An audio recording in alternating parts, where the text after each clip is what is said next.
the traditional media needs to be better at understanding the countries on which they're reporting. And that's especially the case for the BBC, where everyone is compelled by law to pay for that organisation.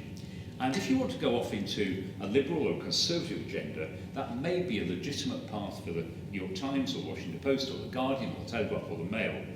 But they can stand with one set of voters and one set of values, but it can't be an option for an organisation which is universally funded. Now, some people may say at this juncture, doesn't it mean that public media is doomed to decline?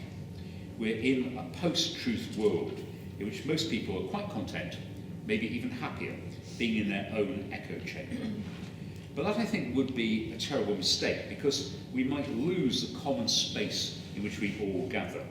And it's happening in America, where much of the country gets its news from either Fox News on the right or MSNBC on the left, where there are alternative agendas, alternative opinions, alternative facts. And there are vanishingly few places where you can go to find out the truth of what matters. And if you don't have those, how do you have a civil and informed dialogue about the issues that confront us? So I both support public media, especially the BBC. Obviously, I do, I hope we all do. And I also sympathise with the dilemmas it's facing. The world has changed, and the media must change with it.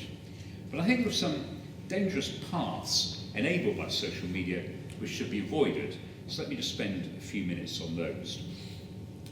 The first is that everything should be interactive, that what restless audiences want is a chance to take part.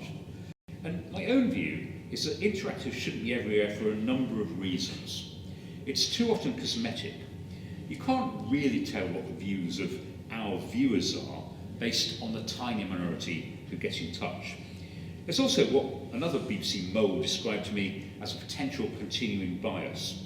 And they said, it's true that connection is seen as a virtue, but I'd seriously question how genuine that connection is, particularly when it doesn't fit with a perceived wisdom. Some connections are more virtuous than others. Did we listen to what the audience was saying on social media about Brexit? Are we really listening now to what they're saying about immigration? I have my doubts.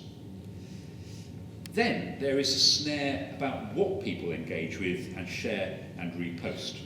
And let's be clear that all of us look at some of the more trivial stuff online. And some pieces of video can be fun or compelling. But sometimes, if you look at the BBC's most watched section on their website, it can be a series of dashcam videos and alarming car incidents from around the world, and sometimes the latest cute pictures from an animal born in a zoo. And I'm not myself convinced that curating this is the best use of the BBC's time. Surely that's what commercial media or social media can do. The BBC and public service media generally should sometimes be different from the market. They should do things that others don't. They should sometimes reject what everyone's talking about on X, and they should opt for what's important for society instead. And I also underline, its content should be provided to the highest editorial standards. ITV showed rather brilliantly how a drama can transform the national conversation about the post office. And channels and platforms which still have millions of viewers and listeners should retain the ambition to do the same. So what I am saying is that traditional broadcasters should remain confident in an agenda about what they believe matters to society.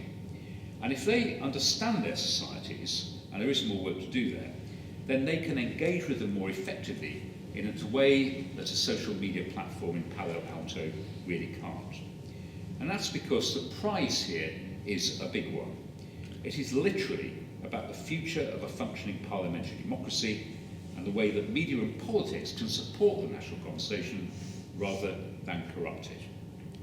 So I'll draw my thoughts to a close, because there is always, for people of my age, the risk of a myth of a golden age, that everything was better in the past when it was simpler and more controlled. And I don't think that. I still believe that this country and its people have great potential, and the creative industries and journalism can still delight and surprise. But I also think we need to cherish the things about journalism that brought many of us into it. the ability to report firsthand on the world's triumphs and tragedies, the hope that we could bring facts and insight when the debate was all about hunches and misinformation, even the way that freedom of expression has eroded tyrannies and enhanced the lives of millions. So remember Watergate. It was journalism that brought down Richard Nixon. The Ethiopian famine, where it's journalism that alerted the world to a catastrophe.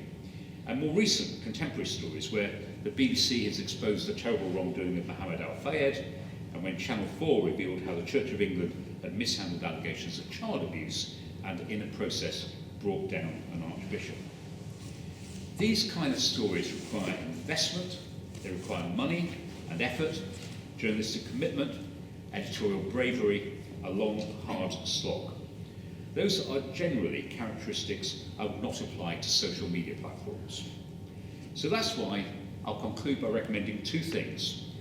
First, accept the way the world has changed, but also stand firm against practices and the platforms and the trolls which damage journalism and damage society.